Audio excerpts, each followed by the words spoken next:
There is a moment when something inside you goes quiet. Not calm, just still. It happens without warning. In the middle of a normal day, nothing dramatic, no argument, no door slamming, just a pause where something used to respond. You notice it later, maybe hours later, maybe days. You realize you didn't feel pulled toward anything. Not toward fixing, not toward explaining, not toward smoothing the edges. There is a heaviness, but it isn't loud. It doesn't ache.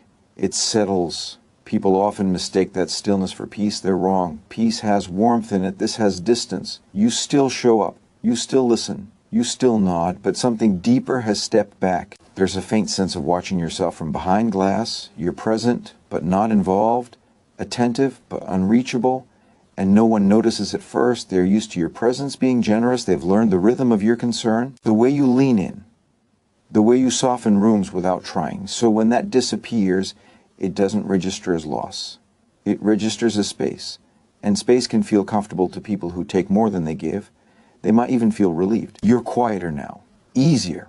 Less complicated. But that's not the part most people notice. There's something quieter happening underneath. A slow reorganization, not of thoughts, of priorities. You're no longer scanning faces the same way. You're no longer filling silences out of habit. You're no longer carrying emotional weight that was never yours to begin with. And it doesn't come from anger. That's the misunderstanding. People expect anger when someone is done. Raised voices, sharp words, clear boundaries spoken out loud. But this isn't that. This is subtraction. Something has been removed. Care, maybe, or access. You're still polite, still reasonable, but your inner world has closed a door. You don't announce it. You don't threaten it. You just stop offering what once came freely, and that's where it starts to change. Because people who rely on your emotional availability feel it before they understand it. They sense the shift. They can't name it. They push a little harder. They talk a little longer. They lean a little more. And you don't move to meet them. Not because you're punishing them. Not because you're playing a game. Because something in you finally reached its limit. But that limit wasn't crossed in a single moment. It was crossed in layers. In all the times you stayed quiet to keep peace. In all the times you absorbed discomfort so others wouldn't have to. In all the times you were understanding when understanding wasn't returned. Each moment felt small, manageable. Until one day, the weight of all of them arrived at once. And instead of breaking, you emptied. This is where people get confused. They expect collapse. They expect emotion.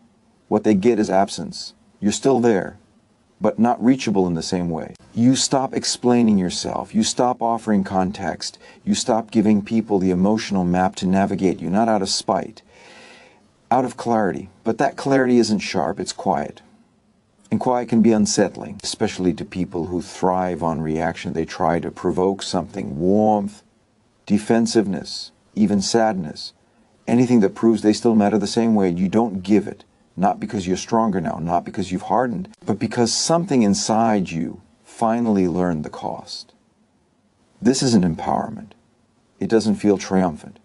It feels sober, like realizing how tired you actually were, and how much of that tiredness came from carrying emotions that weren't yours. There's a subtle grief in it, not for the people who drained you, but for the version of yourself that believed endurance was love. You don't hate anyone, you don't wish harm, you just no longer volunteer your inner life. And that's where the danger begins.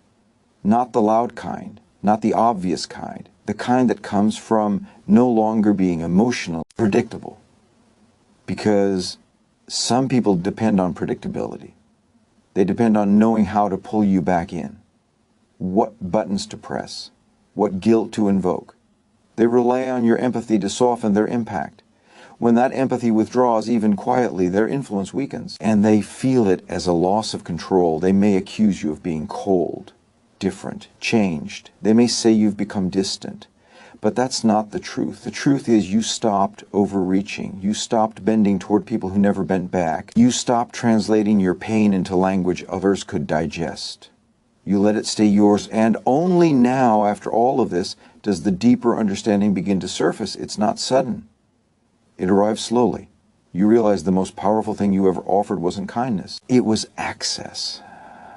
Access to your attention, your emotional labor, your willingness to see the good even when it cost you. And when that access is gone, the dynamic changes completely. This is what few people talk about. Not all harm comes from domination. Some harm comes from consumption, from taking and taking until the source runs dry. And when the source stops flowing, it looks like cruelty to those who depended on it. But it isn't. It's conservation. A fed-up empath doesn't become aggressive. They become impermeable. They stop leaking energy into places where it disappears. And that can feel threatening to people who thrived on the leak. A narcissist seeks control through presence, through visibility, through reaction. A fed-up empath disrupts control through absence, through no longer centering others emotionally, through no longer needing to be understood. That's the quiet power, not dominance, not revenge, unavailability, and it doesn't announce itself. It doesn't posture. It simply refuses to engage in old patterns. This is why the shift often goes unnoticed until it's irreversible. Because nothing dramatic happened. You just stopped reaching.